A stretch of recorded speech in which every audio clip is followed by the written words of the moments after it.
عیسائی قافلہ کا ملنا۔ ابن اسحاق نے بیان کیا ہے کہ دودھ چھڑانے کے بعد حلیمہ نے جب والدہ کے پاس مکہ میں رسول اللہ کو واپس لوٹایا تو راستہ میں ایک قافلہ ملا جنہوں نے آپ کو الٹ پلٹ کر کے دیکھا تو کہنے لگے ہم اس کو اپنے ملک میں لے جاتے ہیں، آئندہ یہ عظیم انسان ہوگا، چنانچہ وہ بڑی جد و جہد کے بعد ان کی دستبرد سے بچیں۔ ایک روایت اب کا گمشدگی کی مذکور ہے کہ جب خطرہ محسوس کرنے کے بعد نبی علیہ السلام کو واپس لا رہی تھی تو مکہ کے قریب اب گم ہو گئے، بڑی تلاش کے بعد نہ ملے تو وہ عبد المطلب کے پاس آئی، ان کو بتایا، چنانچہ وہ چند لوگوں کے ہمراہ رسول اللہ کی تلاش میں نکلے تو ورقہ بن نوفل اور ایک قریشی اب کو تلاش کر کے عبد المطلب کے پاس لے آئے۔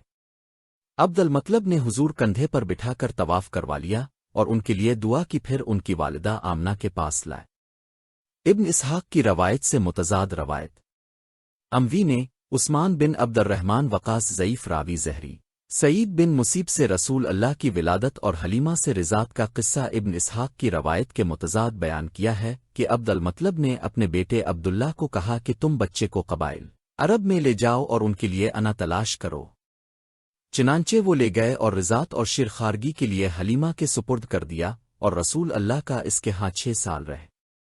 وہ ہر سال بچہ کو مکہ میں بغرض ملاقات لایا کرتی تھی۔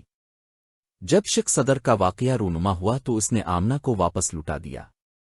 پھر اب والدہ کے پاس 8 سال کی عمر تک رہے، والدہ فوت ہو گئی تو 10 سال کی عمر تک عبد المطلب نے کفالت کی، بعد ازاں چچا زبیر اور ابو طالب نے سرپرستی کی۔ جب اب کی عمر 14 سال کی ہوئی تو آپ اپنے چچا زبیر کے ہمراہ یمن گئے۔ بچپن ہی سے اب صلی اللہ علیہ وسلم کی برکات کا ظہور، اور اس سفر کے دوران رسول اللہ سے ایسے عجائبات کا ظہور ہوا کہ ایک بدمست اونٹ نے راستہ روک رکھا تھا، جب اس نے رسول اللہ کو دیکھا تو زمین پر سینہ لگا کر بیٹھ گیا اور رسول اللہ اس پر سوار ہو گئے۔ راستہ میں خطرناک سیلاب حائل تھا، اللہ تعالیٰ نے اس کو اب کی بدولت خشک کر دیا اور وہ صحیح سلامت گزر گئے۔ اب کی عمر مبارک 14 سال کی تھی کہ اب کے چچا زبیر فوت ہو گئے اور ابو طالب اب کے واحد کفیل رہ گئے۔ غرض یہ کہ حلیمہ کا خاندان اب کی شیرخوارگی کے ایام میں اب کے فیوز و برکات سے فیض یاب ہوتا رہا، پھر سارا قبیلہ ہوازن اب کے انعامات اور حسنات سے مستفیض ہوا۔ جب یہ قبیلہ فتح مکہ کے بعد جنگ ہوازن میں اسیر ہو کر آئے، انہوں نے اب صلی اللہ علیہ وسلم کی رضاعت کا واسطہ دیا تو اپنے ان کو آزاد کر کے چھوڑ دیا۔ محمد بن اسحاق نے جنگ ہوازن کے سلسلہ میں عمرو بن شعیب کی روایت بیان کی ہے کہ ہم حنین میں رسول اللہ کے ہمراہ تھے۔ جب آپ ان کے مال مویشی اور اہل و عیال پر قابض ہو گئے تو ان کا وفد دائرہ اسلام میں داخل ہو کر مقام پر جرانہ میں آپ کی خدمت میں حاضر ہوا اور عرض کیا، رسول اللہ، ایک معزز خاندان کے افراد میں ہمارے آلام و مصائب اب سے مخفی نہیں، اب احسان فرمائیے، اللہ اب پر نوازش کرے گا۔ خطیب ہوازن کی فریاد۔ ان کے نمائندہ اور خطیب ظہیر بن سرد نے عرض کیا، رسول اللہ، ان کیمپوں میں اب کی خالائیں دودھ پلانے والی اور کفالت کرنے والی گرفتار ہیں، اگر ہم حارث بن ابی شمر غسان، شاہ غسان اور نعمان بن منظر شاہ یمن کو دودھ پلاتے پھر ان سے کسی مصیبت میں مبتلا ہوتے جیسے کہ آپ کی جانب سے ہم آلام و مصائب میں گرفتار ہیں تو ہم ان کے لطف وکرم کے امید رہوتی، آپ تو سب سے بہتر ہیں، امید ہے کہ آپ رضاعت کا احترام کریں گے۔ خطیب ہوازن کے اشعار۔ رسول اللہ، آپ ہم پر احسان فرمائیے، ہم اب سے امیدوار ہیں، ہم نے آپ کو اس غرض کے لیے محفوظ کر رکھا تھا، ایسے مستقر اور مقام پر رحم جس پر تقدیر نامہربان ہے، اس کا اتحاد پارا پارا ہے، اس کے حالات تغیر پذیر ہیں۔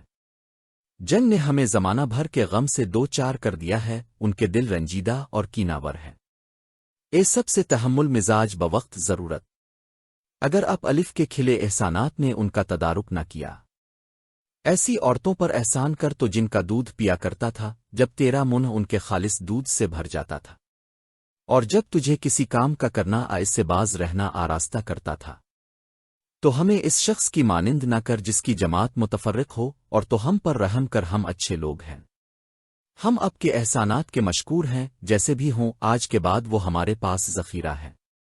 ہوازن کے سردار کے اشعار۔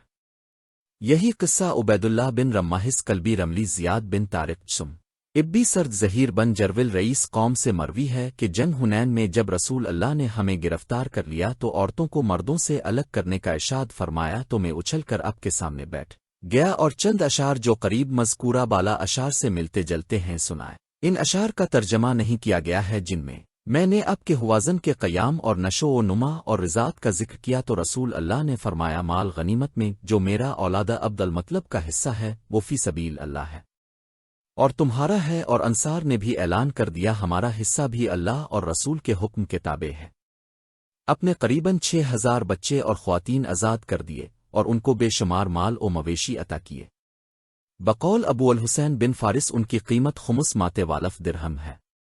یہ سب رسول اللہ کے دنیاوی فیوز و برکات ہیں۔ اندازہ کیجئے کہ عالم آخرت میں اب کے انعامات احسانات کس قدر عظیم الشان ہوں گے۔ اب کی والدہ کا دنیا سے رحلت فرمانا۔ بقول ابن اسحاق ایام رضاعت کے بعد رسول اللہ اپنی والدہ آمنہ اور دادا عبد المطلب کے زیر تربیت تھے۔ نبوت سے سرفرازی کے باعث اللہ تعالیٰ نے اب کی خوب نشو و نما فرمائی۔ جب اب کی عمر 6 سال ہوئی تو اب کی والدہ نے اس دنیا سے پردہ فرما لیا۔ اب کی والدہ کا مقام وفات۔